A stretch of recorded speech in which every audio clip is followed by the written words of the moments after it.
गोपेश्वर महादेव की जय हो। भगवान शंकर भी उस रास में, भगवान का जो रास हो रहा था उस रास में भगवान शंकर भी प्रवेश किए। आज भी वृंदावन में भगवान शंकर गोपेश्वर महादेव के नाम से जाने जाते हैं। बोलिए गोपेश्वर महादेव की जय। भगवान का दिव्य महारास प्रारंभ हुआ। भगवान रास कर रहे हैं। कोई गोपी यदि रास करते करते थक जा रही है तो भगवान उस गोपी के चरण दबाने लग जा रहे हैं। कोई गोपी, भगवान को देखिए, भक्त के अपने चरण दबाते ही हैं यदि भक्त थक जाए तो। कोई गोपी, जितनी गोपियां उतने भगवान, उतने ईश्वर, दिव्य महारास भगवान का। लेकिन गोपियों को लगने लगा, जब भगवान रास कर रहे थे, ताता थैया करके भगवान नृत्य कर रहे हैं, गोपियों को लगने लगा ये हमारे बस में है, ये हमारे बस में है। और गोपियों के मन में अभिमान हो गया, अरे ये तो हमारे बस में है, हम थक जा रहे हैं तो हमारे पांव दबाने जा रहे हैं, हमें नृत्य करते करते गर्मी होने लग जा रहा है तो अपने दुपट्टा से पंखा करने लग जा रहे हैं, ये हमारी बस में है। गोपियों को हो गया अभिमान, और जहां होता है अभिमान वहां से खिसक जाते हैं भगवान। भगवान तुरंत अंतर ध्यान हो गए। अब सब गोपियां राधा रानी के सहित ढूंढने लगी भगवान को। संपूर्ण भागवत में राधा जी का नाम नहीं है, राधा शब्द है ही नहीं भागवत में। हाँ, कहीं कहीं राधसा शब्द है, लेकिन वो अन्य अर्थों में है। प्रत्यक्ष रूप से राधा जी के लिए राधा नाम कहीं नहीं आया है भागवत में। क्यों नहीं आया है? क्योंकि राधा नाम मात्रेण षड्भी मासो मूर्छितो भवेत, कौशिकी संहिता में लिखा हुआ है कि सुखदेव महामुनि के मुखारविंद पर यदि राधा नाम आ जाता था तो 6 महीना के लिए समाधि में चले जाते थे। षड्भीर मासो मूर्छितो भवेत। इसलिए परीक्षित को कथा सुनानी है 7 दिन में, और 7 दिन में सुनाने वाला वक्ता 6 महीना बेहोश रहे तो कथा कैसे होगी? इसलिए महामुनि सुखदेव ने राधा नाम लिया ही नहीं। अब कई विद्वान, अब भाई विद्वान तो देश में बहुत है, मैं उन पर टिप्पणी नहीं कर रहा हूं, लेकिन कई विद्वान राधासा राधसा शब्द इत्यादि शब्दों को देखकर वहां तोड़ मरोड़ कर अर्थ पेश करते हैं। लेकिन कुमारिल भट्ट, जो हमारे भट्टाचार्य हैं, जो आद्य जगत गुरु भगवान शंकराचार्य के समय थे, जिनका बौद्धों से शास्त्रार्थ हुआ और भारत को छोड़कर बौद्ध तिब्बत भागे, वो कुमारिल भट्ट ने स्पष्ट कहा है अपने तंत्र वार्तिक नामक ग्रंथ में कि किसी विषय का यदि स्पष्ट कथन हो रहा हो तो उस विषय को उसी रूप में मान लेना चाहिए। उस विषय का फिर तोड़ मरोड़ कर कहीं से अन्य अर्थ नहीं लगाना चाहिए। तो जब एक स्पष्ट उदाहरण प्रत्यक्ष प्रमाण है कि राधा नाम न लेने का प्रत्यक्ष प्रमाण है, फिर राधा नाम बीच में घुसाने की आवश्यकता क्यों है भागवत में? यदि ये प्रमाण नहीं रहता कि सुखदेव जी मूर्छित हो जाते थे, समाधि में चले जाते थे, तब भागवत में यदि कोई व्याकरण का विद्वान अपनी विद्वत्ता दिखाता तो शोभा देता। पर जब प्रमाण है कि सुखदेव जी के राधा नाम न लेने के पीछे कारण है, तो फिर उसमें विद्वत्ता दिखाने की कोई अधिक आवश्यकता नहीं दिखती। तो राधा नाम नहीं होने के कारण भी राधा जी को केवल गोपी शब्द से समझ लेना चाहिए कि गोपियों के बीच में राधा जी भी थी, क्योंकि सुखदेव जी मूर्छित हो जाते थे, समाधि में चले जाते थे। तो जब भगवान अंतर्ध्यान हो गए तो सब गोपियों ने राधा जी के साथ गीत गाया, जिसका नाम है गोपी गीत। और इस गोपी गीत में विद्वानों का कथन है कि जिस घर का व्यक्ति यदि कहीं चला गया हो तो अर्धरात्रि के समय उसके तस्वीर के सामने यदि इस गीत को गाया जाए तो वापस लौटकर चला आएगा। तो उस गीत का नाम है गोपी गीत। गोपियों ने गाया जयति तेधिकं जन्मना व्रज जयति तेधिकं जन्मना व्रज श्रयत तेरा शाश्वतत्रहि जयति तेधिकं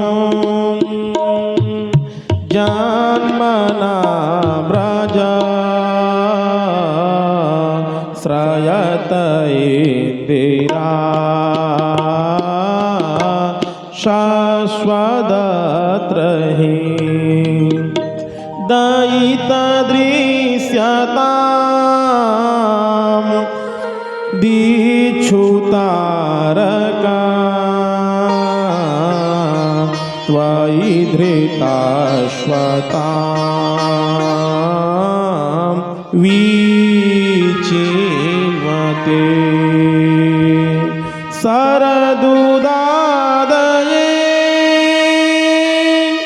साधुजातसात्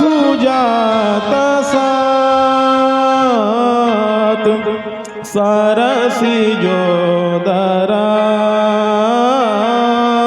श्रीमुषादृशा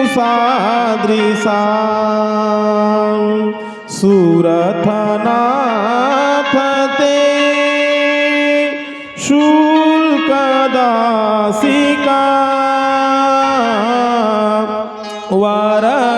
वरदनिघ्नतो नेह किं बध।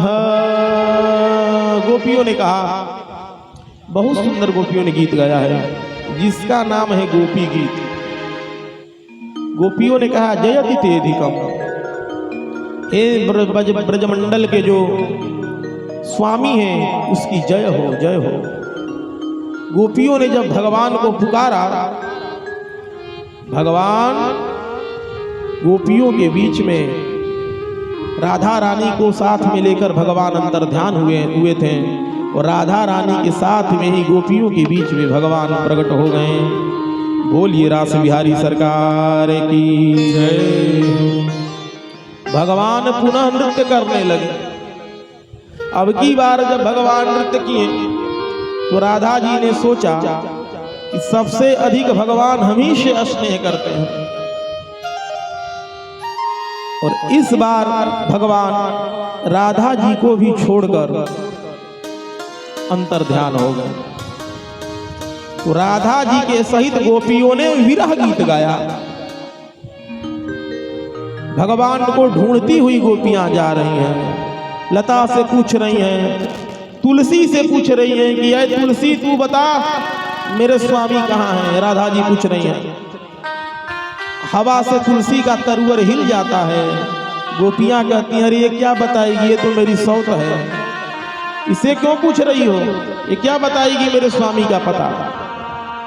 गोपियां जो है आगे जाती हैं। राधा जी थक कर जब गिर जाती हैं तब भगवान प्रकट होते हैं और जब प्रकट होते हैं राधिका जी को उठाते हैं भगवान, तो राधा जी को नहीं चल जा रहा है तब भगवान बैठ जाते हैं और कहते हैं मेरे कंधे पर आकर बैठ जाओ। और राधा जी जैसे ही कंधे पर बैठकर चरण उठाते हैं भगवान पुनः अंतर ध्यान हो जाते हैं और पुनः राधा जी बेहोश हो जाती हैं। फिर गोपियां जो है उन्हें जगाती हैं। इस तरह से भगवान दिव्य महारास करते हैं। बोलिए रास बिहारी सरकार की जय। उधर भगवान महारास कर रहे हैं, तब तक नारद जी को चिंता हुई। नारद जी भगवान के पास आए, भगवान से बोलेंगे महाराज ऐसे ही आप महाराज करोगे उस पापी कंस को कौन मारेगा, आप इधर ही निमग्न हो गए हैं। भगवान ने कहा नारद जी किसी भी कोई भी व्यवहार करने का उचित समय होता है। भगवान ने कहा महाराज मैं कोई उपाय करता हूं जिससे सारे काम हो जाएंगे, आपका घबराइए मत। नारद जी तुरंत कंस के पास गए। जैसे ही नारद जी पहुंचे कंस के पास एक असुर आया। असुर ने कहा महाराज कंस, आपने अब तक जितने असुर भेजे उन सबको उस ग्वाले ने एक एक करके ठिकाने लगा दिए, अब की बार हमें भेजिए। मैं आपको विश्वास दिलाता हूं अब की बार कृष्ण को नहीं छोड़ूंगा। कंस ने कहा भाई तेरे में ऐसी क्या खूबी है, जब इतने बड़े बड़े असुर मार दिए तो तू किस खेत की मूली है। तब उसने कहा महाराज मेरा नाम है केसी और उसका नाम है कृष्णचंद्र। अंतर इतना है कि वो हिंदी का है और मैं अंग्रेजी वाला हूं। केसी का फुल फॉर्म कृष्णचंद्र। तो केसी ने कहा कि वो है कृष्णचंद्र और मेरा नाम है केसी, इसलिए इस बार हमें भेजिए। कंस ने कहा अच्छा वो हिंदी का तू अंग्रेजी का, चल भाई तुम ही देख ले एक बार चल कर। केसी अश्व बनकर गया। भगवान ने पैर पकड़ा चकरघन्नी की तरह घुमा कर केसी को पटक कर दे मारा। बोलिए भक्त वत्सल भगवान की जय। जब केसी के मृत्यु का समाचार कंस को प्राप्त हुआ तब कंस ने नारद जी को देखते ही प्रणाम किया। महाराज प्रणाम।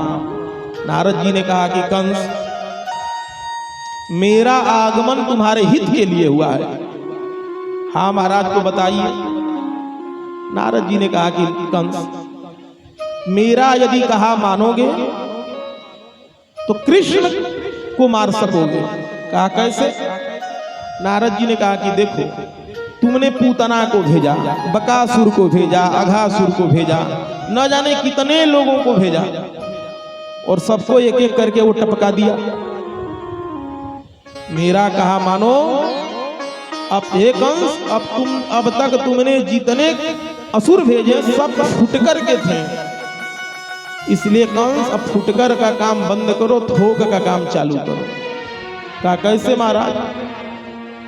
कंस ने कहा, नारद जी ने कहा कंस से कि हम ऐसा योजना तुम्हें बता रहे हैं जिससे दोनों तत्काल मर जाएंगे। ऐसा करो कि अक्रूर को भेजो और उसे यहीं बुला लो, और जब यहां आ जाएगा तो मिलकर मारना, मार डालना। हाँ ये बात कंस को जम गई बात नारद जी की। नारद जी तो कहकर चले गए। कंस ने अक्रूर को प्रेषित किया दूत बनाकर। अक्रूर जी रथ लेकर चल रहे हैं। भागवत में लिखा है कि रथ लेकर अक्रूर को जाने में शाम को निकले और कल शाम हो गई। कारण अक्रूर जी जा रहे हैं जबकि मथुरा से वृंदावन की दूरी ज्यादा नहीं है, लोग आधे घंटे में पहुंच जाते हैं। कंस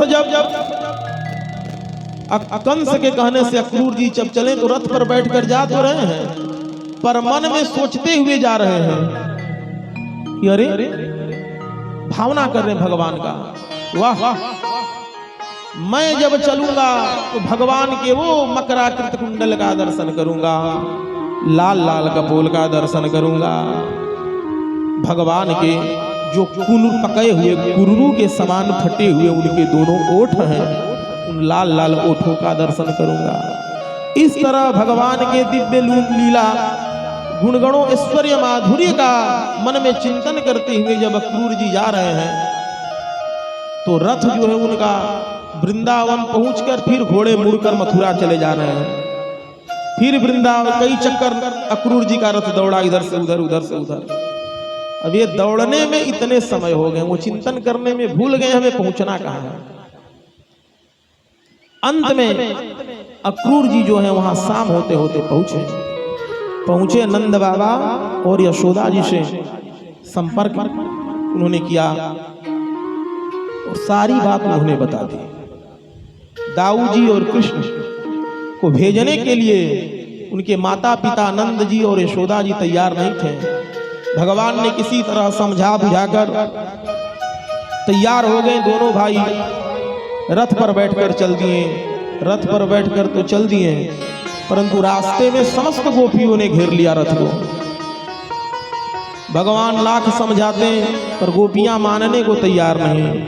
अंत में भगवान ने वचन दिया कि मैं जा रहा हूं पर परसों आ जाऊंगा। लेकिन परसों का वचन देकर बरसों नहीं आए भगवान।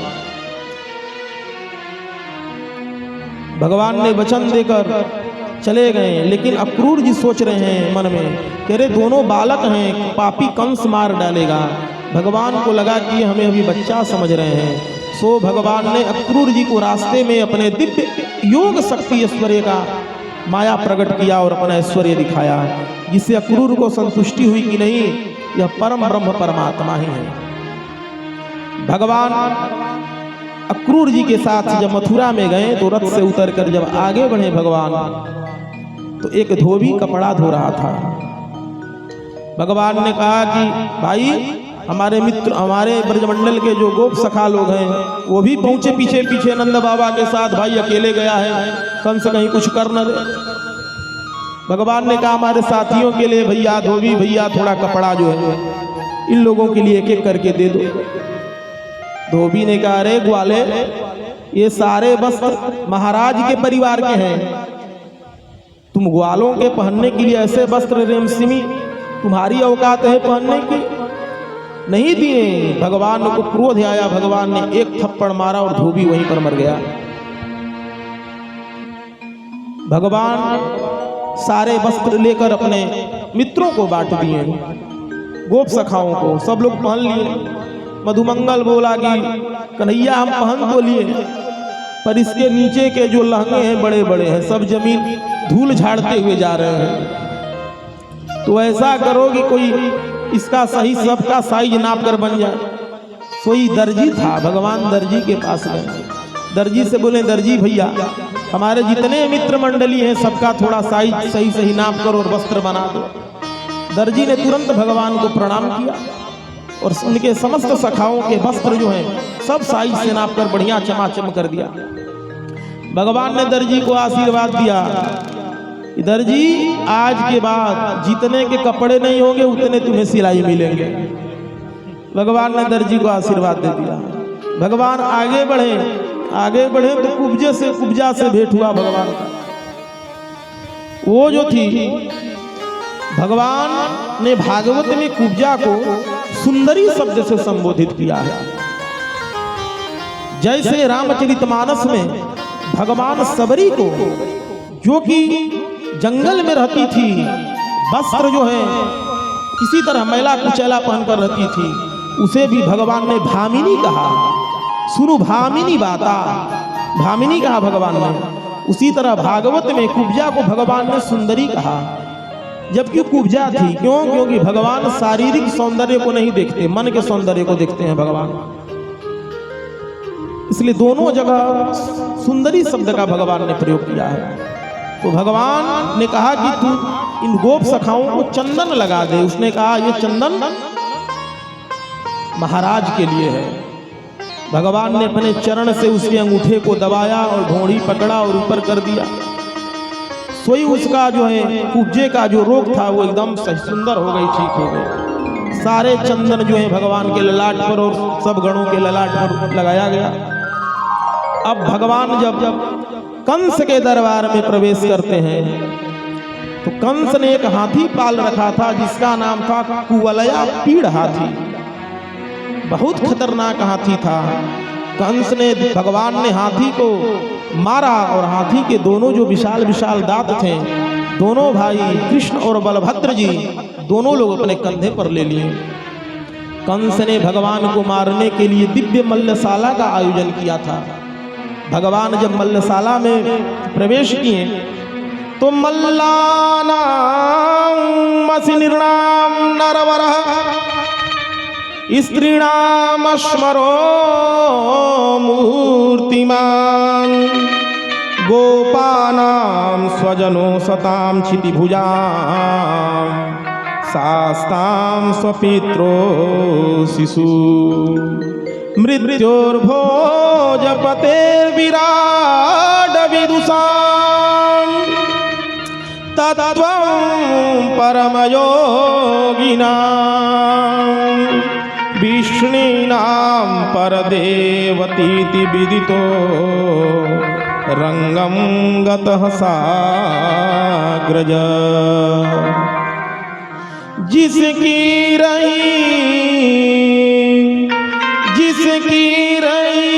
भावना जैसी, जिसकी रही भावना जैसी, हरि मूरत देखी दिन तैसी, हरि मूरत देखी दिन तैसी। बोले मल्ला नाम नरवीणा नाम, बड़े बड़े जो पहलवान थे वो भगवान को बड़े बड़े पहलवान के समान दिखाई दिए। नरवर स्त्री नाम स्मरो मूर्तिमान, जो वहाँ स्त्रियां थीं वो भगवान को कामदेव के रूप में देखें। गोपा नाम स्वजनों, जो गोप ग्वाल थे वो भगवान को सखा रूप में दिखलाई दिए। जो वहाँ पर साधु संत बैठे थे तत्वम परम योगी नाम, वो भगवान को तत्व के रूप में देखें। और मृत्युर भोजपति, जो भोजपति अर्थात राजा कंस था उसे भगवान यमराज के रूप में दिखाई दिए। तो जिसकी जैसी भावना थी उसके रूप में भगवान उसे उस रूप में दिखाई दी। वहां पर मल्लशाला में चारूण और मुष्टिक नामक पहलवान, सल्ल कुशल नामक पहलवान, 4 पहलवान खड़े थे। मुष्टिका चारूण ने भगवान को ललकारा, आओ युद्ध हो जाए। भगवान ने कहा, अरे मामा, हम अभी बच्चे हैं और आप बड़े बड़े पहलवान लड़ाकू लोग हैं, हमसे आपकी क्या तुलना है। वहां खड़े लोगों ने भी कहा, नहीं नहीं ये अन्याय होगा। सोई चारूण ने कहा, न बालो न किशोरस्त्वं बलश्च बलिनाम बला। अरे मैं जानता हूं तुम्हें, न बालम न किशोरस्त्वम, न तू बालक है न किशोर है, तू बलवानों का भी बलवान है। तूने ही तो पूतना को मार दिया, तूने ही तो अघासुर और बकासुर को मारा, फिर यहाँ बच्चा बनने का क्यों नाटक कर रहा है। इसका मतलब तू डर रहा है। दाऊ जी ने कहा कि कन्हैया, जब इतना ललकार ही रहा है तो चलो 2-2 हाथ हो जाएं। दोनों भाई मल्लशाला में प्रवेश किए। बलराम जी मुष्टिकासुर से भिड़ गए, भगवान चारूण से भिड़ गए। चारूण का ही भाई था मुष्टिकासुर। हाथे से हाथे कसे हुए हैं, पैर से पैर फंसे हैं, दोनों तरफ द्वंद्व हो रहा है मल्लशाला में। एक के ऊपर एक चढ़ रहे हैं, दूसरे के ऊपर चढ़ रहा है, नीचे ऊपर करते हुए भगवान ने चारूण को घुमाकर उठाकर ऐसा पटका चारों तरफ चक्रधरनी की तरह घुमाकर कि चारूण चारों तरफ गिरकर चटनी की तरह चकनाचूर हो गया। बोलिए भक्तवत्सल भगवान की जय। भगवान ने चारूण को मारा, दाऊ जी ने मुष्टिकासुर को मारा। सल्ल कुशल 2 और पहलवान थे, उनको भी दाऊ जी ने मौत के घाट उतार दिया। मचा हड़कंप। कंस ने कहा, पकड़ो पकड़ो, मारो, ये बचकर न जाने पाए। कंस लगा चिल्लाने और भगवान दौड़कर कंस के जहां बैठा था सिंहासन पर चढ़ गए और भगवान ने तुरंत उसको धक्का दिया और घसीटते हुए नीचे लाए। और भगवान ने कंस का बाल पकड़ लिया और बाल जोर से हिलाया, कंस का मुकुट गिर पड़ा और भगवान उसके छाती पर चढ़ गए। और छाती पर भगवान चढ़कर जो एक मुक्का मारा सो गोविंदाय नमो। बोलिए भक्तवत्सल भगवान की जय। कंस मर्दन भगवान की जय। भगवान ने कंस का बाल इसलिए पकड़ा क्योंकि कंस ने भी भगवान के माता देवकी का बाल पकड़ा था, इसलिए भगवान ने कंस का बाल पकड़कर मारा कंस को। भगवान ने कंस का जो है वो वध कर दिया। भगवान अपने नाना को कारागृह से मुक्त किए। माता देवकी वसुदेव को भगवान ने मुक्त किया और मुक्त करने के बाद भगवान बहुत रोए। भगवान इसलिए रोए, भगवान सोचें कि भाई हम चाहते तो इन्हें जब चाहते तब मुक्त कर सकते थे तुम्हें, परंतु हे माता तुम्हें मुक्त करने में, हे पिताजी हमें बहुत देर हो गई। इस पापी कंस ने न जाने तुम्हें कितनी यातनाएं दी, तुम्हें बंदी बना कर रखा, न अच्छे से भोजन देता होगा न जल देता होगा, मेरे कारण ही तो तुम लोगों ने इतनी यातनाएं सही। भगवान ने क्षमा मांगा और अपने नाना को मथुरा का राजा भगवान ने घोषित किया। बोलिए भक्तवत्सल भगवान की जय। क्योंकि भगवान की जो अचिंत्य माया है वहीं इस सारे जगत को नचाती है, सारे जगत को भगवान की माया नचा रही है, क्योंकि भगवान में वो सामर्थ्य है।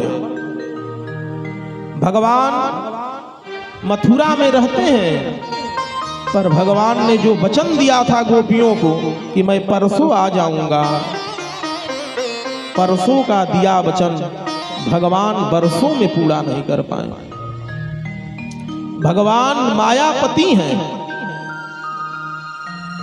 पाति रक्षति लोके इति पति, माया का भी पालन पोषण भगवान करते हैं, इसलिए उन्हें मायापति कहा जाता है। ईश्वर भगवान जो हैं, ईश्वर में और भगवान में और ब्रह्म में क्या अंतर है?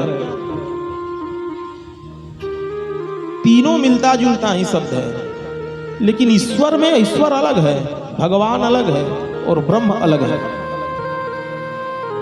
तीनों में हल्का अंतर है। क्या अंतर है?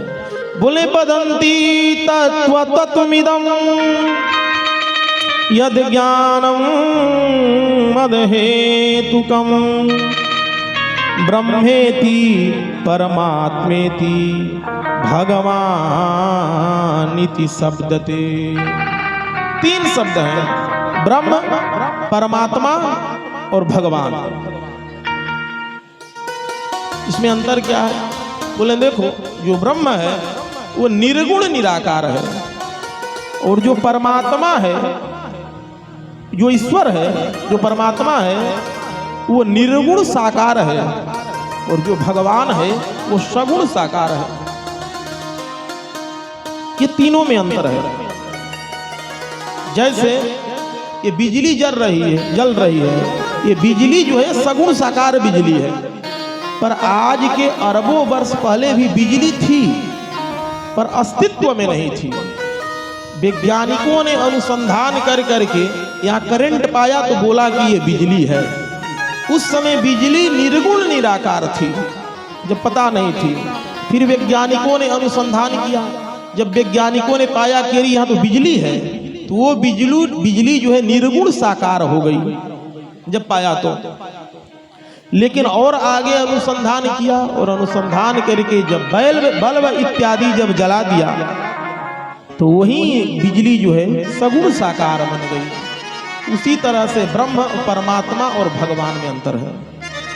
ब्रह्मेति परमात्मेति भगवानिति सद्यते। ईश्वर की सत्ता नास्तिक आस्तिक उभय सम्मत सबको मान्य है, चाहे वो माने या न माने, मुंह से कुछ भी कहे, पर आस्तिक नास्तिक उभय सम्मत सब लोग भगवान के सत्ता को कहीं न कहीं मानते हैं। कारण दो प्रकार के धर्म होते हैं। एक होता है गुण धर्म और दूसरा होता है कर्तव्य धर्म। जैसे उसको ऐसे भी कहा जा सकता है कि एक होता है सिद्ध कोटि का धर्म, एक होता है साध्य कोटि का धर्म।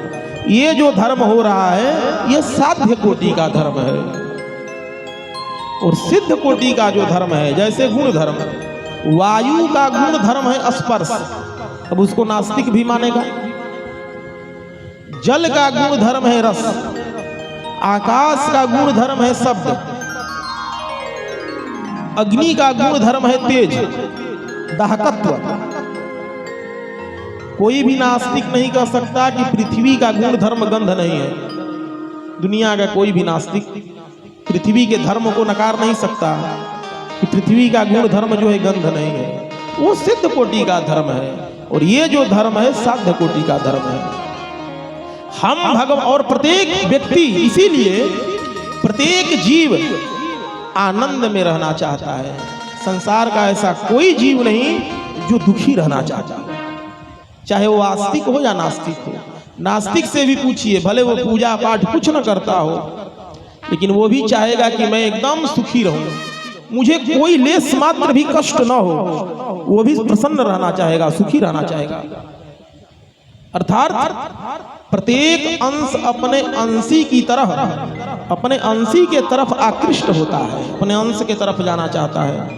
प्रत्येक अंश अपने अंशी की तरफ आकृष्ट हो। हम भगवान के अंश हैं, भगवान हमारे अंशी हैं, इसलिए प्रत्येक जीव अपने प्रत्येक अंश अपने अंशी के तरफ जाना चाहता है, अपने अंशी से मिलना चाहता है। उसको जाने से कोई दुनिया की ताकत नहीं रोक सकती।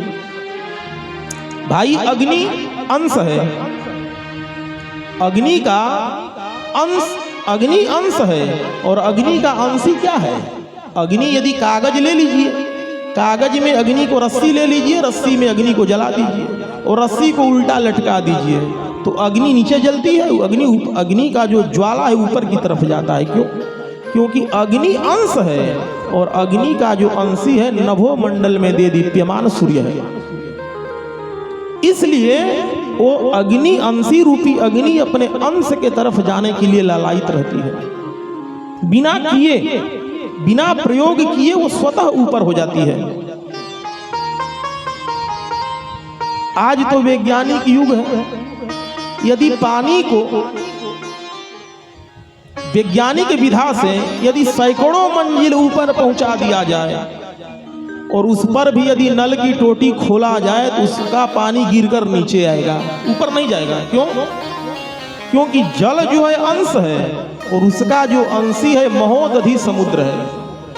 प्रत्येक अंश अपने अंशी के तरफ आकृष्ट होता है क्योंकि समुद्र नीचे है, तो वो अंशी है, अपने अंश है पानी, वो अपने अंशी की तरफ जाएगा। उसी तरह से हम भगवान के अंश हैं। हम माने या न माने, लेकिन हमारा स्वभाव है कि हम उसी के तरफ आकृष्ट होते हैं क्योंकि हम दुखी नहीं रहना चाहते।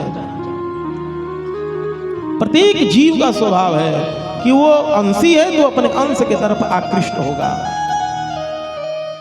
इसीलिए गोस्वामी तुलसीदास जी ने कहा, ईश्वर अंश जीवया विनाशी, ईश्वर अंश जीवया विनाशी, ईश्वर अंश जीवया विनाशी, ईश्वर अंश जीवया विनाशी, चेतनयमला सहज सुख राशि, चेतनयमल सहज सुख राशि, चेतनयमल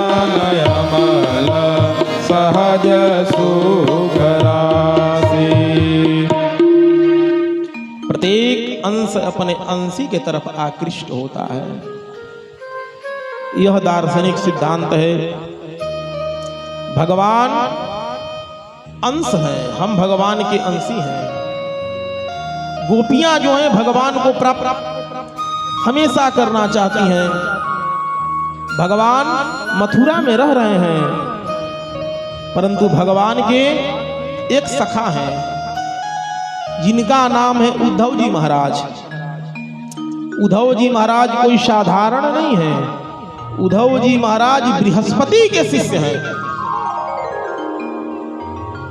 और अद्भुत विद्वान हैं और निर्गुण ब्रह्म के उपासक हैं उद्धव जी महाराज।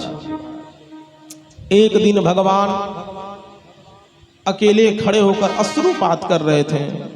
और भगवान के जैसे ही नेत्रों से अश्रु गिरा, उद्धव जी ने अपने हाथ पर अश्रु को ले लिया। उद्धव जी बोले, उद्धव जी को महान आश्चर्य हुआ। उद्धव जी ने कहा, अरे जिसको वेद नेति नेति कहते हैं, जिसका कोई स्वरूप नहीं, कोई नाम नहीं, कोई गुण नहीं, ऐसे निर्गुण निराकार ब्रह्म के भी नेत्रों से अश्रुपात हो रहे हैं, भला किसके लिए प्रभु आप रो रहे हो? भगवान ने कहा, है उद्धव, ये जो ब्रज है, ब्रज में हमें प्रेम करने वाली जो गोपियां हैं, उनका याद हमें सताता रहता है निरंतर। मैं उन्हीं का चिंतन करता रहता हूं और उन्हीं के विरह में ये मेरे नेत्रों से जो है अश्रुपात हो रहे हैं। हे उद्धव, वो वृंदावन की गलियां, वो गायों का चराना, वो ग्वाल बाल का शोरगुल, वो दही के मटकों को फोड़ना, हे उद्धव, ये सारी चीजें हमको याद के रूप में केवल अब रह गई हैं। हे उद्धव जी, अब वो चीज हमें प्राप्त नहीं हो रही है। इसलिए उद्धव, हमारा हृदय जो है द्रवीभूत हो गया है। इसलिए मेरा मन कर रहा है, वो हमारे जीव में तो बहुत काम है, लेकिन मेरा मन कर रहा है गोपियों को कोई जाकर समझा दे, क्योंकि गोपियां याद कर रही हैं, इसका मतलब तभी मेरे हृदय में यह भावना आ रही है, तभी अश्रु बह रहा है, क्योंकि गोपियां मेरे लिए, इसका मतलब कि तड़प रही हैं वहां पर। उद्धव जी ने कहा कि अरे प्रभु, ये गोपियां, तो क्या किया जाए गोपियों के लिए? भगवान ने कहा कि उद्धव, मेरा कहा मानो, तो एक मैं पत्र तुम्हें लिख कर दे रहा हूं, ये पत्र तुम गोपियों तक पहुंचा दो। पत्र को पढ़कर गोपियां समझ जाएंगी और समझदार हो जाएंगी। उसके बाद जब वो हमें याद नहीं वहां करेंगी, तो यहां मेरे हृदय में ऐसी भावनाएं नहीं आएंगी उनके प्रति।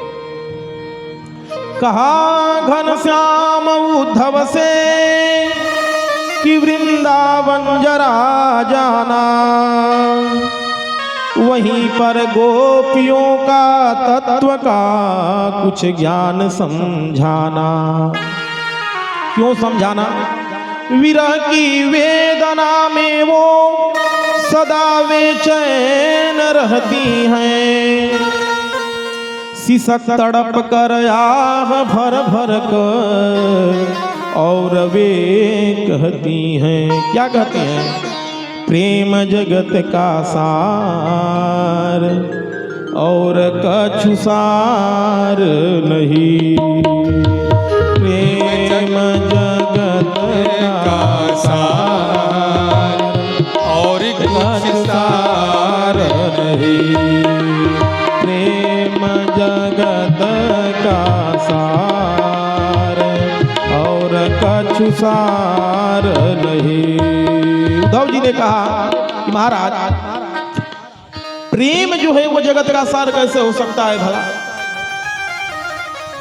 भगवान ने कहा, उद्धव जी ने कहा भगवान से, हैं कैसी गोपियां जो ज्ञान बल को कम बताती हैं, हैं गोपियां जो ज्ञान बल को कम बताती हैं, निरर्थक लोक लीला का यही गुणगान गाती है। क्या? प्रेम जगत का सार और कछु सार नहीं, प्रेम जगत का सार और कछु सार नहीं, प्रेम जगत का सार और कछु सार नहीं। उद्धव जी ने कहा कि प्रभु, आप हमें आदेश करिए, मैं अभी जाता हूं और गोपियों को समझा देता हूं। एक कौन सी बड़ी बात है? तो कहा उद्धव ने हंस कर अब अभी जाता हूँ वृंदावन, कहा उद्धव ने हंस कर अब। अभी जाता हूँ वृंदावन, कहा उद्धव ने हंस कर अब। अभी जाता हूँ वृंदावन, जरा देखूं कि कैसा है कठिन अनुराग का बंधन। जरा देखूं कि कैसा है कठिन अनुराग का बंधन। चले मथुरा से उद्धव जी, वृंदावन निकट आया। चले मथुरा से उद्धव जी, वृंदावन निकट आया। वहीं से प्रेम ने अपना अनोखा रंग दिखलाया। वहीं से प्रेम ने अपना अनोखा रंग दिखलाया। वहीं से प्रेम ने अपना अनोखा रंग दिखलाया। उद्धव जी ने कहा कि अरे प्रभु, ये कौन सी बड़ी बात है। अरे मैं अभी जाता हूँ और गोपियों को समझाने में के मात्र 2 मिनट लगेंगे। तुरंत मैं उन्हें ज्ञान तत्व का उपदेश कर दूंगा और सब की सब गोपियों का ध्यान निर्गुण ब्रह्म की तरफ आकृष्ट हो जाएगा। लेकिन उद्धव जैसे ही ब्रजमंडल में प्रवेश किए, वैसे ही प्रेम ने अपना अनोखा रंग दिखला दिया उद्धव को। क्या दिखलाया? जहां से उद्धव जी जा रहे थे तो वृंदावन में बहुत सी लताएं हैं। तो लता झुक कर कहती थी, इधर आओ इधर आओ। लता झुक कर कहती थी, इधर आओ इधर आओ। पपीहा कह रहा था, पी कहा यह भी तो बतलाओ। पपीहा कह रहा था, पी कहा यह भी तो बतलाओ। लता झुक कर कहते थे, इधर आओ इधर आओ। लता झुक कर कहती थी, इधर आओ इधर आओ। पपीहा कह रहा था, भी कहा यह भी तो बतलाओ। पपीहा कह रहा था, भी कहा यह भी तो बतलाओ। नदी जमुना की धारा भी, नदी जमुना की धारा भी शब्द हरि हरि का सुनाती थी। नदी जमुना की धारा भी शब्द हरि हरि का सुनाती थी। भ्रमर गुंजार से भी मधुर आवाज आती थी। भ्रमर गुंजार से भी मधुर आवाज आती थी। क्या प्रेम जगत में सार और कछु सार नहीं। प्रेम जगत में सार और कछु सार नहीं। प्रेम जगत में सार और कछु सार नहीं। उद्धव जी के कान जो है भर गए शब्दों से। उद्धव जी घबराने लगे। अपने रथ का मार्ग उद्धव जी ने दूसरा पकड़ लिया। भैया अब दूसरे मार्ग से चलो। लेकिन जैसे ही उद्धव जी दूसरे मार्ग से चले तो उद्धव जी को विदाई करते समय भगवान ने पीला पीताम्बर अपना डाल दिया था कि उद्धव जी महाराज, यही पीताम्बर को देखकर तुम्हें गोपियां जो है पहचान जाएंगी कि तुम्हें हमने भेजा है। ये पीताम्बर ही पहचान है। तो लता झुक कर कहती थी, इधर आओ इधर आओ। उद्धव जी ने कहा, भैया यहाँ तो सब हमको बुला रहे थे। यमुना की धारा भी बुला रही है, लता भी बुला रही है और पपीहा भी जो है शब्द सुना रहे हैं। तो उद्धव जी जो हैं दूसरा मार्ग पकड़ लिए, लेकिन उस मार्ग में भी कटीले लता थे। तब तक सारे कांटे वाले वृक्ष जो हैं उद्धव जी से लिपट गए। उलझ कर वस्त्र कांटों से लगे उद्धव को समझाने। उलझ कर वस्त्र कांटों से लगे उद्धव को समझाने। तुम्हारे ज्ञान पर्दा फाड़ देंगे प्रेम दीवाने। तुम्हारे ज्ञान पर्दा फाड़ देंगे प्रेम दीवाने।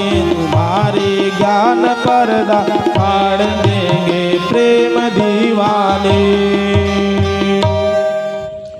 वस्त्रों ने उद्धव जी के, कांटों ने उद्धव जी के वस्त्र को पकड़ लिया। कांटों ने कहा, करे उद्धव तुम बड़े ज्ञानी बनकर आए हो ना, अरे अपने कांटों से तुम्हारे ज्ञान के जितने पर्दे हैं सब पर्दे आज फट जाएंगे इस वृंदावन में। क्योंकि हे उद्धव, वृंदावन भक्ति की भूमि है। धन्यो वृंदावन यत्र भक्ति नृत्यति यत्र च। धन्य है ब्रज की वसुंधरा, जहाँ इस घोर कलिकाल में भी भक्ति महारानी नृत्य कर रही है। यह उद्धव, यहाँ ज्ञान वैराग्य को कोई पूछने वाला नहीं है। यह भक्ति की भूमि है। और जब भक्ति रहेगी तो भक्ति के ही पुत्र हैं ज्ञान और वैराग्य। क्योंकि भक्ति कहती है ना, अहम भक्ति रीति ख्याता इमऊ में तनयौ मतौ ज्ञान वैराग्य नामानो काल योगेन जर्जरौ। अहम भक्ति रीति ख्याता इमऊ में तनयौ मतौ ज्ञान वैराग्य नामानो। ये मेरे जो तनय हैं, एक का नाम ज्ञान और दूसरे का नाम वैराग्य है, नारद जी से कहा। तो भक्ति के ही पुत्र हैं ज्ञान और वैराग्य। तो भक्ति रहेगी तो बच्चे अपने आप हो जाएंगे। भक्ति है तो ज्ञान हो जाएंगे। ज्ञानी आवश्यक नहीं कि भक्त हो, पर भक्त अवश्य ज्ञानी हो जाएगा। अरे भैया, मीराबाई भक्त थी, लेकिन मीराबाई के अंदर ज्ञान था, तभी न मीराबाई के पद पर लोग पीएचडी कर रहे हैं। तुलसीदास के लिखे हुए पर लोग पीएचडी करते हैं। क्यों करते हैं? सूर्य तुलसी पर। क्योंकि उनके अंदर भक्ति थी, तो भक्ति थी तो ज्ञान प्रकट हो गया, वैराग्य प्रकट हो गया। तो उलझ कर वस्त्र कांटों से लगे उद्धव को समझाने, तुम्हारे ज्ञान पर्दा फाड़ देंगे प्रेम दीवाने। गोपियां सब उद्धव जी को घेर लीं। गोपियां जब उद्धव जी को घेर लीं, गोपियों ने कहा, हे उद्धव, क्या संदेश लाए हो? उद्धव जी ने कहा कि हमें प्रभु ने भेजे हैं, परम ब्रह्म परमात्मा श्री कृष्ण चंद्र भगवान ने भेजा है। अच्छा, कन्हैया ने भेजा है, क्या संदेश लाए हो? उद्धव जी ने जैसे ही पत्र दिखाया, समस्त गोपियों ने पत्र कर पकड़कर बस पत्र के इतने टुकड़े किए, उद्धव के ज्ञान के इतने टुकड़े किए कि आज भी वृंदावन में जहाँ उद्धव गोपी का संवाद है, उस गली का नाम ज्ञान गुदरी गली है। उस ज्ञान का गुदरी कर दी गोपियों ने। इसलिए आज भी वृंदावन में ज्ञान गुदरी जगह है। उस ज्ञान की गुदरी निकल गई उद्धव के। इतने टुकड़े कर दिए गोपियों ने। उसमें ढूंढने लगी, अरे इसमें तो मेरा कन्हैया दिख ही नहीं रहा है। सारी गोपियां जो है उद्धव के साथ में कहां पहुंची? तो गरज पहुंचे वहां थी गोपियों का जिस जगह मंडल। गरज पहुंचे वहां थी गोपियों का जिस जगह मंडल।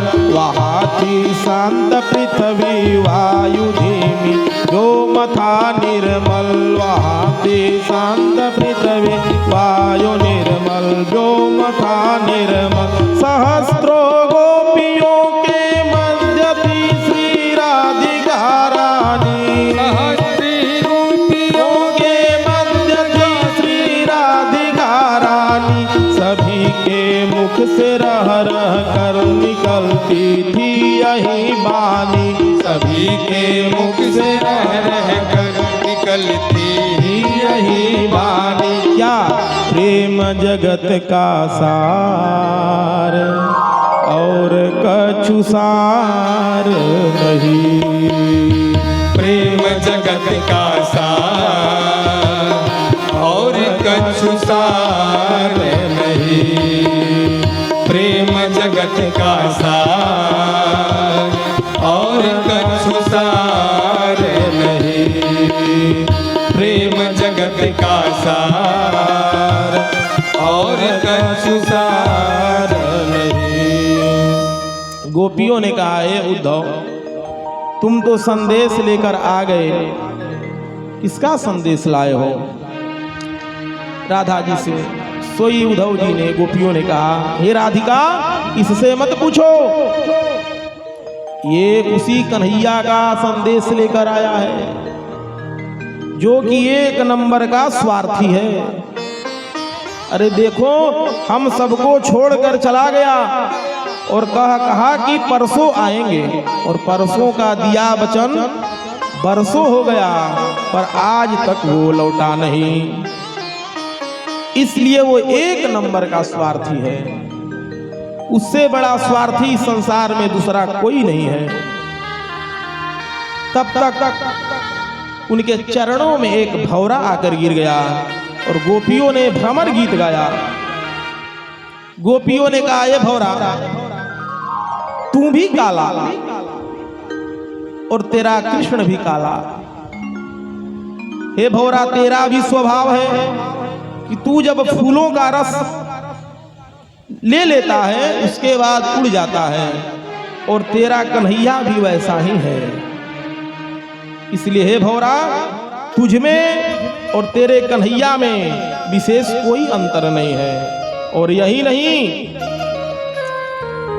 हे उद्धव, वो काला इतना कपटी है कि हम लोगों से बोला कि चले आएंगे, हम लोग उसे याद कर करके मर रही हैं, आज तक वो लौटा नहीं। और हे उद्धव, सच कहूं तो संसार में जितने काले होते हैं वो ऐसे ही होते हैं। क्योंकि हे उद्धव, मैंने कालों जितने भी काले व्यक्ति हैं उनको हमने आजमाया है। सब के सब काले जो हैं ऐसे ही धोखेबाज होते हैं। उद्धव, मैंने सब काले आजमाए, तो मैंने सब काले आजमाए, तो मैंने सब काले आजमाए, तो मैंने सब काले आजमाए। कोयल के सुत कागा पाले, कोयल के सुख कागा पाले, चुग चुग दाना खवाए, चुन चुन दाना खवाए, उद्धो चुग चुग दाना खवाए। उद्धो चुन चुन दाना खवाए। पंख भये जब उड़न लागे, पंख भये तब उड़न लागे, पंख भये तब उड़न लागे, पंख भये तब उड़न लागे, फिर पाछे नहीं आए। उद्धव, मैंने सब काले आजमाए, तो मैंने सब काले आजमाए, तो मैंने सब काले।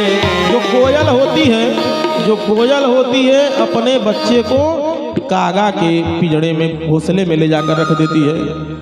लेकिन वहीं जब कोयल का बच्चा बड़ा हो जाता है तो कागा को छोड़कर फिर कोयल के पास चला जाता है। बेचारा जीवन भर पाला, फिर बड़ा तो उद्धव, मैंने सब काले आजमाए, तो मैंने सब काले आजमाए, उद्धव, मैंने यही नहीं, ये हमारे बार काले केस शीश पे सोहे, काले केस शीश पर सोए, इतर फूले लगाए, उद्धो इतर फूले लगाए। ये काले भी भय नहीं अपने, ये काले भी भय नहीं अपने,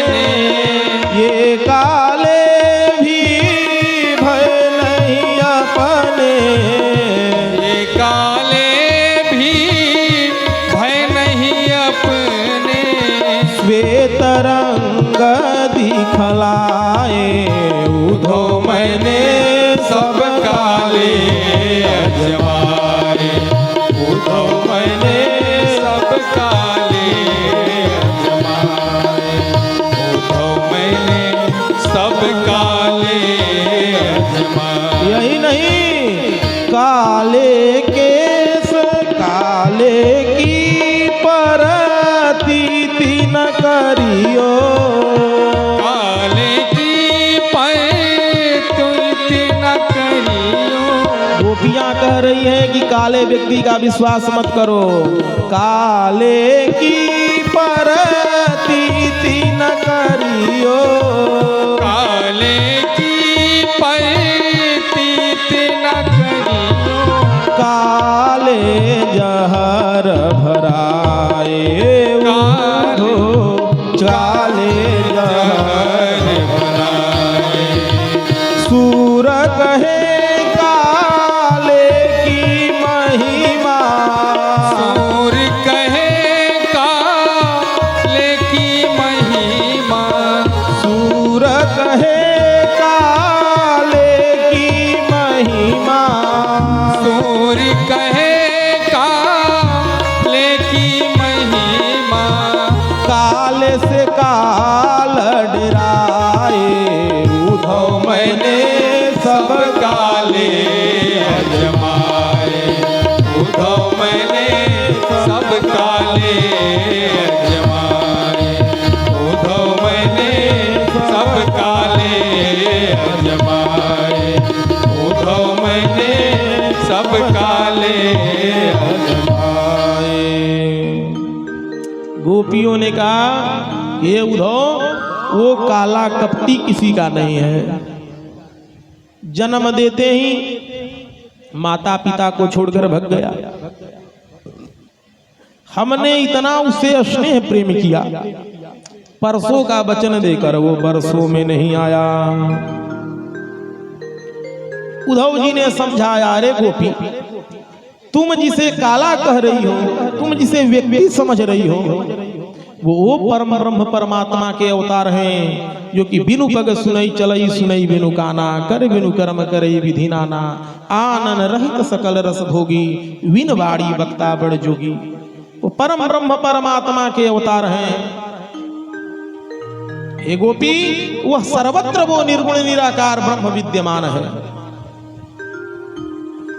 उद्धव जी ने निर्गुण ब्रह्म का प्रतिपादन किया, पर गोपियां बोली कि भैया तुम निर्गुण ब्रह्म का प्रतिपादन करो या तुम किसी ब्रह्म का प्रतिपादन करो, हमको तुम्हारी बात समझ में नहीं आ रही है।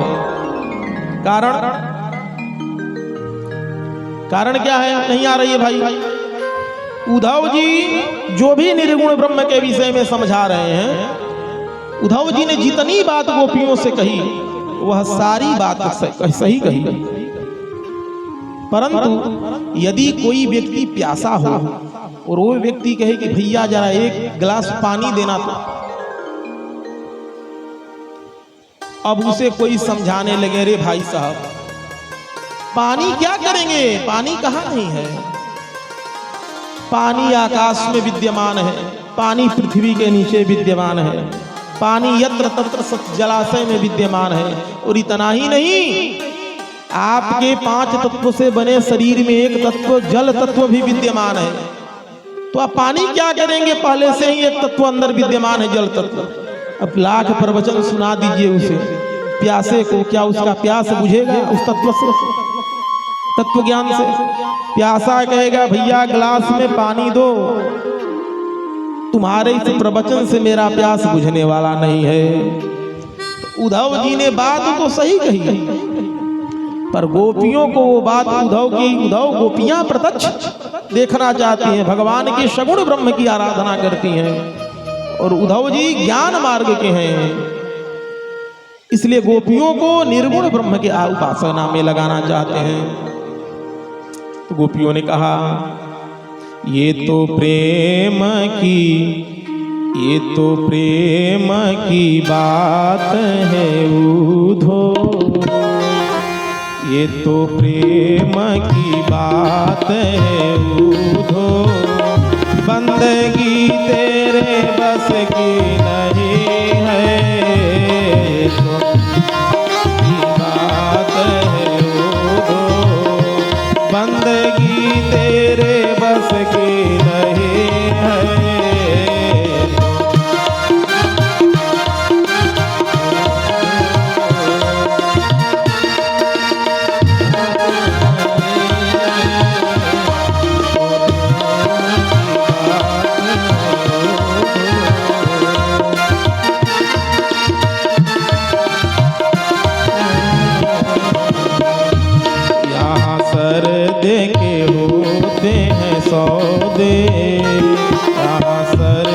के होते हैं सौदे, आस की इतनी सस्ते नहीं है तो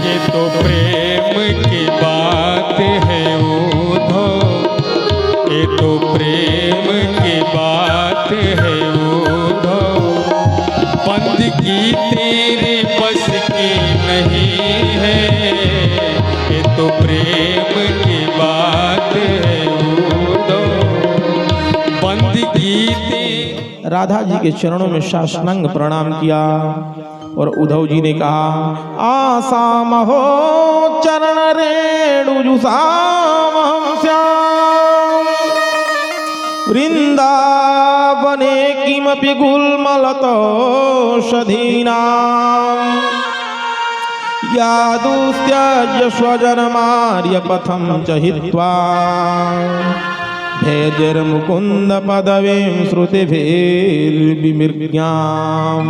हे प्रभु, हे राधा रानी, मैं आपसे यही वरदान मांगता हूँ कि हे देवी, अब अगर यदि अगला जन्म हो तो इस वृंदावन में देना, भले ही इस वृंदावन की लता बना देना, गुल्म बना देना, औषधि बना देना, अरे कुछ नहीं तो गोवर्धन का पत्थर ही बना देना, और कुछ नहीं बनाना तो इस वृंदावन के धूल का एक रज बना देना।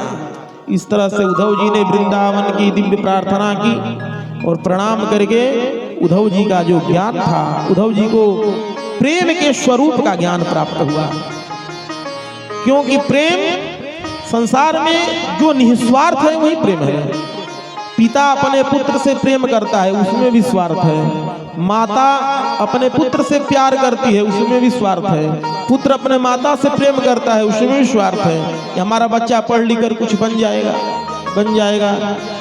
तो पैसा देगा। यदि पैसा का नहीं स्वार्थ है तो नाम का स्वार्थ है कि तरक्की करेगा तो मेरा नाम होगा। सारा जगत का प्रेम जो है वो स्वार्थ में प्रेम है, लेकिन केवल भगवान है ऐसे कि भक्त से निस्वार्थ प्रेम करते हैं, और वही सच्चा प्रेम है। क्योंकि प्रेम की ही परिभाषा है, नारद भक्ति सूत्र में नारद जी ने प्रेम की परिभाषा दी, गुण रहितम कामना रहितम प्रतिक्षण वर्धमान प्रेम स्वरूपम।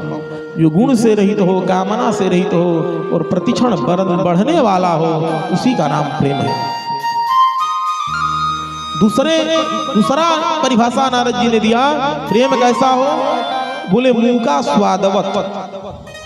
जैसे यदि कोई किसी से आप प्रेम करते हैं तो आप बता ही नहीं पाएंगे कि मैं कितना प्रेम करता हूं।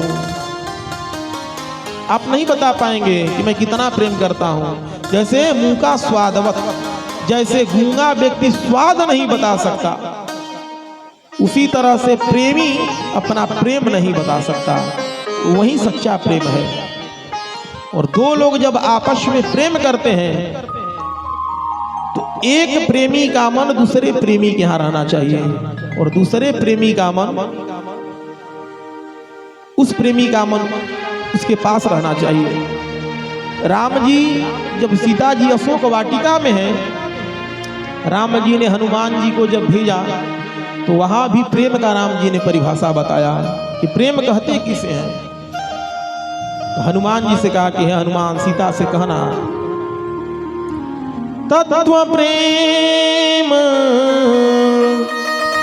प्रेम का तत्व क्या है, मात्र एक चौपाई में समझा दिया तुलसीदास जी। तत्व प्रेम मम कर तोरा, जानत प्रिया एक मन मोरा। हे सीते, तत्व प्रेम कर मन अरु तोरा। मेरा मन और तुम्हारे मन का प्रेम तत्व, प्रेम तत्व क्या है, मन।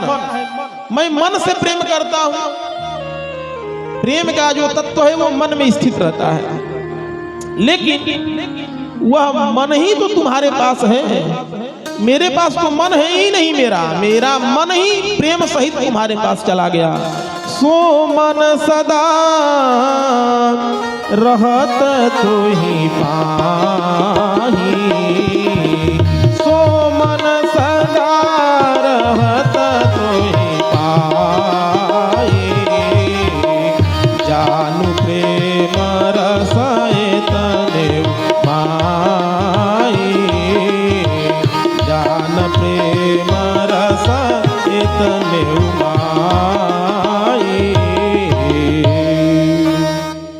बस इतना ही प्रेम का रस है कि प्रेम जो है वो तत्व, प्रेम तत्व जो है मन में स्थित रहता है। और हे सीता, वो मेरा मन ही तो तुम्हारे पास सदा रहता है, मेरे पास तो है ही नहीं। यही प्रेम का, इसी से समझो कि मैं तुम्हें कितना प्रेम करता हूं। भगवान ने हनुमान जी के माध्यम से सीता जी को प्रेम की परिभाषा बतलाई। गुण रहितम कामना रहितम प्रतिक्षण वर्धमान प्रेम स्वरूपम। प्रेम सबसे श्रेष्ठ है संसार में। यह उद्धव और गोपी संवाद से हमको ज्ञात होता है। श्री सुखदेव जी कहते हैं, परीक्षित, भगवान द्वारिकापुरी में रहकर 16,108 विवाह किए।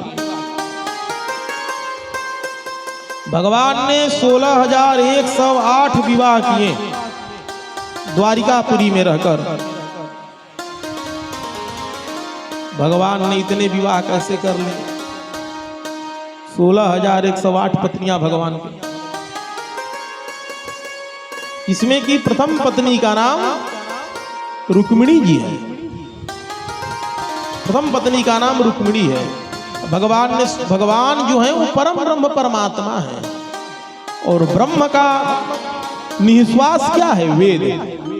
और वेद में 3 कांड होते हैं, ज्ञान कांड, कर्म कांड और उपासना कांड। तो जो उपासना कांड है उसमें 16,000 मंत्र हैं। तो वो भगवान ब्रह्म जब कृष्ण रूप में आए तो वेद के उपासना कांड के वही 16,000 मंत्र भगवान के 16,000 पत्नी के रूप में आई। हमारे यहाँ 108 उपनिषद है, जिसमें कि 100 उपनिषद ऐसे हैं जो विशुद्ध कृष्ण भक्ति का प्रतिपादन करते हैं। तो वह 100 उपनिषद जो है वो भगवान की 100 पत्नियां बनकर आई। और भगवद गीता में भगवान ने अपने 8 प्रकृति शक्ति का वर्णन किया है। वह भगवान की 8 प्रकृति जो है शक्ति, वह 8 पटरानी के रूप में बनकर आई ब्रह्म के। इस तरह परम ब्रह्म परमात्मा श्री कृष्ण चंद्र के 16,108 विवाह हुए। उसमें प्रथम विवाह रुक्मिणी जी का हुआ। रुक्मिणी जी का विवाह हुआ विदर्भ देश के। परीक्षित जी ने कहा, सुखदेव जी ने कहा, हे परीक्षित, भगवान का प्रथम विवाह कुंडनपुरी की राजकुमारी रुक्मिणी के साथ हुआ, जिससे भगवान ने राक्षस विधि से विवाह किया। भगवान परीक्षित जी चौके महाराज, राक्षस विधि से कैसे विवाह किया? विवाह भी 8 प्रकार के होते हैं, जिसमें कि ब्रह्म विवाह सबसे श्रेष्ठ होता है। गंधर्व विवाह क्षत्रियों के लिए बनाया गया था। और राक्षस विवाह उसी में आता है 8 विवाह में। समय सीमा। भगवान भीष्मक सुता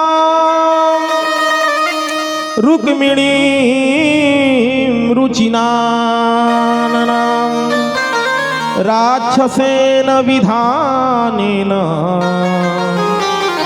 उपयेमइति श्रुतम्। हे भगवान, हे सुखदेव जी, भगवान ने राक्षस विधि से विवाह कैसे किया जरा बताइए। श्री सुखदेव जी वर्णन करते हैं, ये परीक्षित, विदर्भ राजकुमारी रुक्मिणी के पिता का नाम भीष्मक था। रुक्मिणी जो है वो 5 भाई और 1 बहन, अकेली रुक्मिणी थी। भाइयों का नाम था रुक्मी, रुक्मबाहु, रुक्मकेशी, रुक्मबाली, रुक्मरथ। ये 5 भाई थे। उनकी इकलौती बहन थी रुक्मिणी। रुक्मिणी बड़ी भक्त स्वभाव की थी। नारद जी दरबार में आया करते थे और नारद जी के मुखारविंद से भगवान के दिव्य लीला गुणगणों का गान सुनकर उसने अपने हृदय में भगवान के चित्त को बैठा लिया, भगवान की मूर्ति को बैठा लिया। बिटिया सजानी हुई, पिता को चिंता हुआ कि बिटिया का शादी कर दिया जाए, क्योंकि बिटिया बड़ी हो गई। जब पहले जमाने में कन्यादान उचित समय पर हो जाया करता था, इसलिए भीष्मक जी को चिंता हुई। आज जो है सरकार 18 साल, अब तो बढ़ाकर 21 और 25 कर दिया। यदि बाल विवाह कर दिया जाए तो दंड मिल जाएगा, पर उससे पहले कितना एबॉर्शन हो जाए उसकी सरकार को कोई जिम्मेदारी नहीं। उसके पहले आप घूम सकते हैं, कुछ भी कर सकते हैं, सरकार को कोई टेंशन नहीं है। 5-5 साल के बच्चे यदि जाकर गाना गा रहे हैं स्टूडियो में, तो बाल कलाकार और अपनी जीविका चलाने के लिए यदि 10 साल का बच्चा कंपनी में काम कर रहा है तो वो उसे दंड दे दिया जाएगा माँ बाप को। अरे भाई, उसके पास तो विधा नहीं है तो अपना जीविका किसी तरह से तो चलाएगा। तो रुक्मिणी जी के मन के प्रति,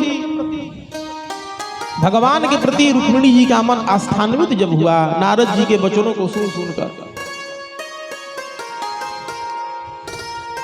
तो रुक्मिणी जी को लगा, भीष्मक जी ने मीटिंग बैठाई और भीष्मक जी ने कहा कि देखो भाई, बिटिया सजानी हो गई, अब इसका कन्यादान कर देना चाहिए।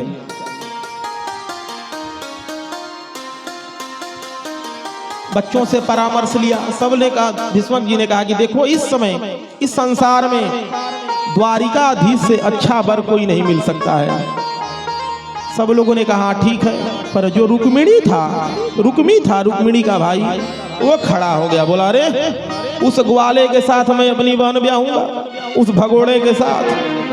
युद्ध में तो 2 मिनट ठहर नहीं सका, जरासंध के डर के मारे भाग गया। मैं उससे अपनी बहन ब्याहने वाला नहीं। उठकर खड़ा हुआ, बोला पिताजी, अरे आपकी पुत्री है तो मेरी भी तो बहन है, मैं उसके लिए वर खोजूंगा, आप निश्चिंत रहिए। बोले बेटा कैसे वर खोजोगे? रुक्मी बोला अभी मैं जा रहा हूं। रुक्मी गया, शाम को गया, सुबह लौट कर आया, बोला पिताजी परसों बारात आएगी। पिताजी ने कहा कि बेटा इतनी जल्दी? रुक्मी ने कहा पिताजी चट मंगनी पट विवाह, आजकल यही हो रहा है सिस्टम, नया जमाना है, आप वृद्ध हो गए हैं, चुपचाप बैठकर तमाशा देखिए। हम लोग नवयुवक हैं, हम जैसे कर रहे हैं वैसे हमको करने दीजिए। अरे तो ये तो बता किससे विवाह तय किया? उसने कहा चेदी नरेश दमघोष का पुत्र शिशुपाल, उससे अपने बहन का शादी हमने ठीक कर दिया है। रुक्मिणी ने जैसे सुना, रुक्मिणी की धड़कन जो है वो तेज हो गई। अच्छा, दमघोष का पुत्र शिशुपाल। अब रुक्मिणी जी मन में जो है वो सोचने लगी, भाई परसों बारात आने वाली है, यदि हमारा विवाह उसके साथ हो जाएगा, वो असुर प्रवृत्ति का है। तब रुक्मिणी जी ने एक ब्राह्मण के द्वारा पत्र लिखा भगवान को, और ब्राह्मण देवता पत्र लेकर भगवान के पास चल पड़े। भगवान के पास ब्राह्मण पहुंचे, बोले महाराज ये देखिए पत्र लाया हूं। भगवान ने कहा पढ़िए क्या लिखा है इसमें। ब्राह्मण ने कहा महाराज क्षमा करना, ये प्राइवेट पत्र है, इसे आप ही पढ़ लीजिए तो अच्छा रहेगा। भगवान ने कहा देखो मैंने कोई भी बात ब्राह्मणों से छुपाई नहीं है, सब कुछ शास्त्रों में स्पष्ट लिखा गया है, कहा गया है, इसलिए आप पढ़ दीजिए। ब्राह्मण ने पत्र पढ़ना शुरू किया। श्रुत्वान् गुणान् भुवन सुंदर श्रेणीवतां ते निरवीश्य कर्ण विवरे हरतोंगतापम् रूपं दृशा दृशमताखिलार्थलाभम् त्वयच्युता सवितति चित्रपत्रयं मे। हे अच्युत, हे नाथ, श्रुत्वा गुणान भुवन सुंदर, अरे आपके गुणगणों लीला का हमने श्रवण कर करके आपको अपने चित्त में बिठा लिया है, और यदि आप समय से नहीं आए तो कहीं ऐसा न हो कि शेर का भाग कुत्ता लेकर चला जाए। और हे नाथ, यदि आप सही समय से नहीं पहुंचे तो मैं आत्महत्या कर लूंगी, शरीर को त्याग दूंगी। भगवान ने पत्र पढ़ा। भगवान बोले भाई मामला गंभीर है। पंडित जी बोले तब प्रभु चलिए, कल आ जाइएगा समय से। भगवान बोले कल क्यों, अभी चल पड़ेंगे तो क्या हानि है, जब आ ही गए हैं आप तो चल चलिए। भगवान रथ में बैठे और ब्राह्मण के साथ चल दिए कुंडनपुर को। भगवान चल, उधर रुक्मिणी जी मना रही हैं, हे देवी मैया, हे भवानी, रक्षा करो इस निशाचर शिशुपाल से, हमको भगवान ठाकुर जी मिल जाएं किसी तरह से। रुक्मिणी जी मना रही है भगवान को, उधर बैंड बाजा लेकर टमाट डम डम डम डम करता हुआ शिशुपाल अपना जरासंध समस्त असुरों के साथ में कुंडनपुर में बारात लेकर पहुंचा। बारात लेकर पहुंचा, भगवान भी तब तक पहुंचे। भगवान नगर के बाहर ही रथ रोक कर खड़े हो गए। पंडित जी से बोले महाराज जाइए और कहिए कि मैं आ गया हूं। पंडित जी बेचारे दौड़े हाँफते हुए आए। रुक्मिणी जी ने देखा ब्राह्मण को, बोली बोलिए महाराज जल्दी, क्या संदेश लाए? ब्राह्मण ने कहा संदेश कुछ नहीं लाया, जिसको तुमने भेजा था उसी को पकड़ कर लाया हूं, वो बाहर खड़े हैं, पूजा करने जाना, वहीं पर भेंट हो जाएगी।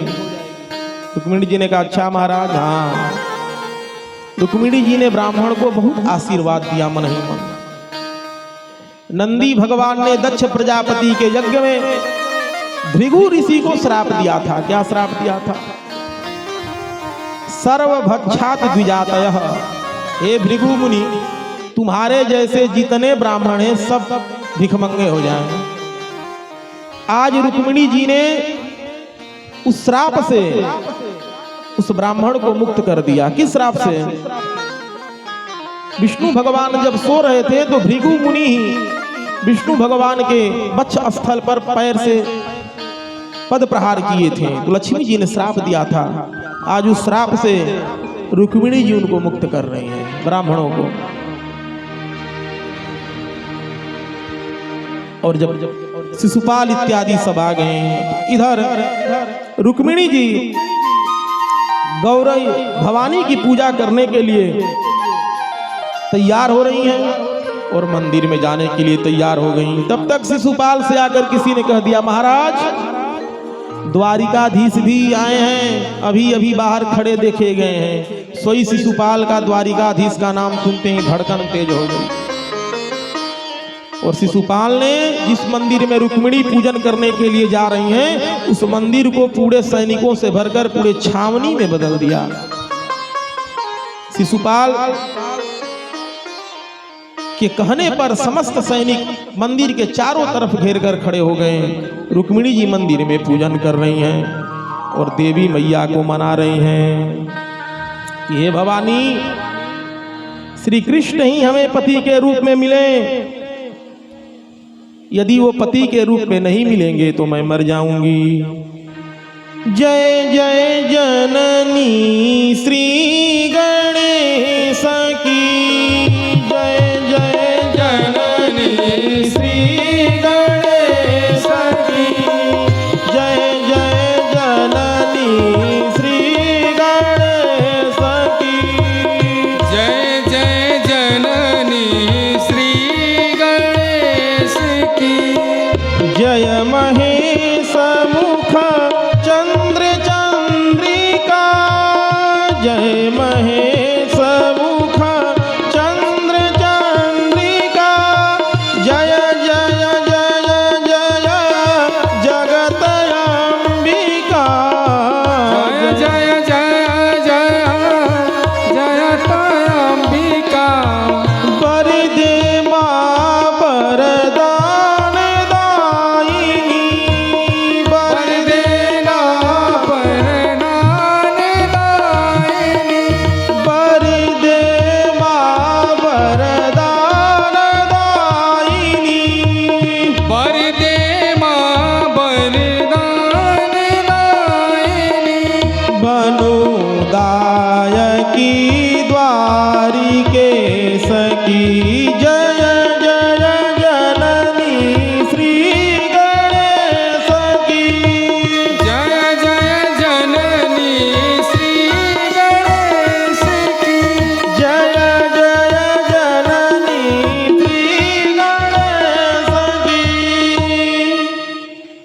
गणेश भगवान की अंबिका मैया की प्रार्थना की।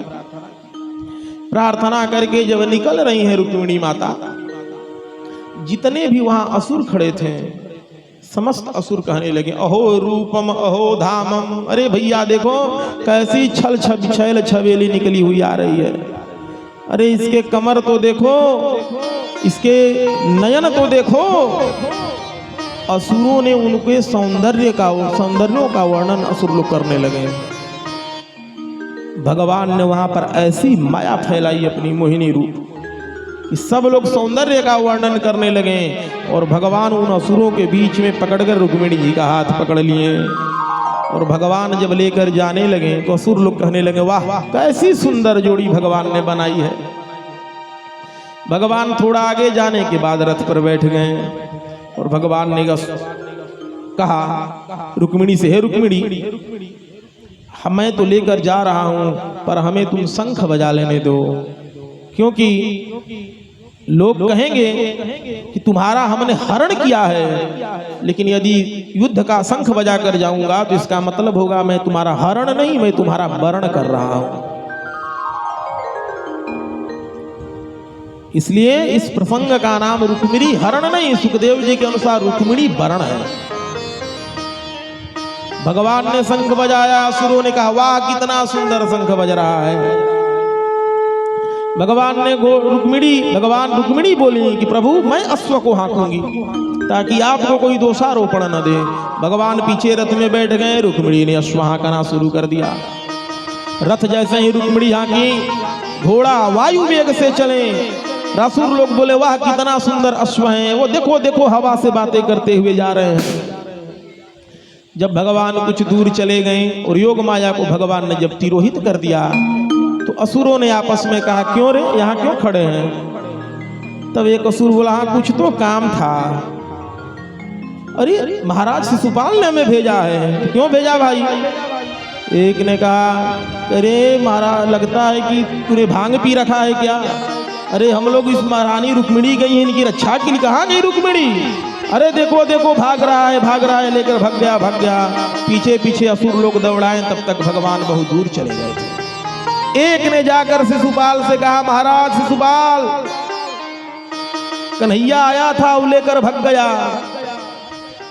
शिशुपाल जो है बड़ा हताश हुआ और उधर से बलराम जी को जब पता चला तो बलराम जी अपनी सेना लेकर वहां पर चले आए। दोनों तरफ से युद्ध हुआ। बलराम जी को देखते ही शिशुपाल कांप उठा। भैया अभी तो एक था, अभी तो हल मूसल वालों भी आ गए यहीं पर। बलराम जी हल से खोपड़ी पकड़ते हैं, मूसल से धमक देते हैं, वहीं सब चकनाचूर हो जाते हैं असुर लोग। भगवान तो रुक्मिणी जी को लेकर द्वारका निकल गए, परंतु बलराम जी बोले कन्हैया वहीं जाओ, मैं आकर वहीं पर इकट्ठा आशीर्वाद दूंगा तुम्हें। और इधर दाऊ जी से हार कर सारे शिशुपाल जरासंध सबको दाऊ जी ने पराजित किया। शिशुपाल रोने लगा, रोकर कहने लगा मित्र हम जो है दुल्हा बनकर आए थे, दुल्हन को लेकर कोई और चला गया। अरे ऐसी जिंदगी से तो अच्छा है कि मैं मर जाऊं। युद्ध भी किया उसमें भी हार मिल गई, तो अब ऐसी जिंदगी जीने से क्या फायदा। इससे अच्छा है कि मैं यही आत्मदाह कर लूं। जैसे ही शिशुपाल ने मरने को कहा, जरासंध ने ढांढस बताया मित्र तू हमें देख, हम इस कृष्ण से 17 बार हारे हैं और 18वीं बार में मथुरा से ऐसा खदेड़ा कि ये कृष्ण जान बचाकर द्वारिका भागा। हम 17 बार हार कर भी अभी तैयार हैं, तू पहली बार में ही मरने को कह रहा है। शिशुपाल के मन में तब जी में जी आया कि भैया हम पहली बार में ही मरने को कह रहे हैं, ये 17 बार हारा है। जब हमसे भी बड़े बड़े बेइज्जत इस संसार में जी रहे हैं तो हम क्यों मरे। हमारी तो बेइज्जती पहले बार हुई है, हमसे भी बड़ा बेइज्जत हमारे सामने बैठा है। 17 बार हार कर ये भी अभी ढांढस बांधा है हराने को, तो हम क्यों मरे। शिशुपाल रोता रोता दुल्हा बनकर आया था, दुल्हन की डोली में जाकर बैठा, बेचारा चला गया। उधर भगवान द्वारिकापुरी में पधारे। और द्वारिकापुरी में भगवान और रुक्मिणी का स्वागत हुआ और खूब धूमधाम से भगवान का दिव्य मंगलमय विवाह हुआ। आज मेरे श्याम की शादी है, आज मेरे श्याम की शादी, आज मेरे श्याम की शादी है, आज मेरे श्याम की शादी है।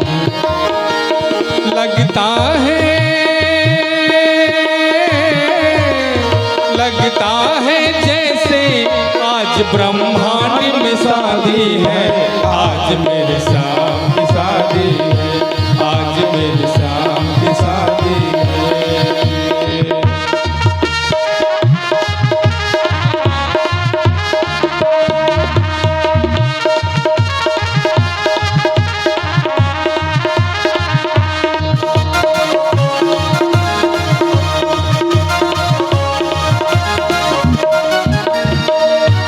बनी है खूब जोड़ी, बनी है खूब जोड़ी, कृष्ण रुक्मिणी की जोड़ी बनी।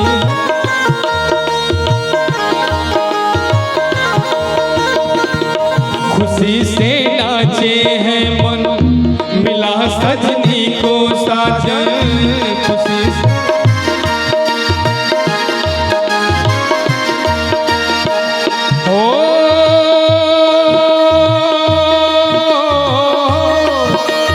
ऐसा लगता है जैसे ब्रह्मांड में शादी है, आज मेरे श्याम की शादी है, आज मेरे श्याम की शादी है। ओ श्याम की शादी है,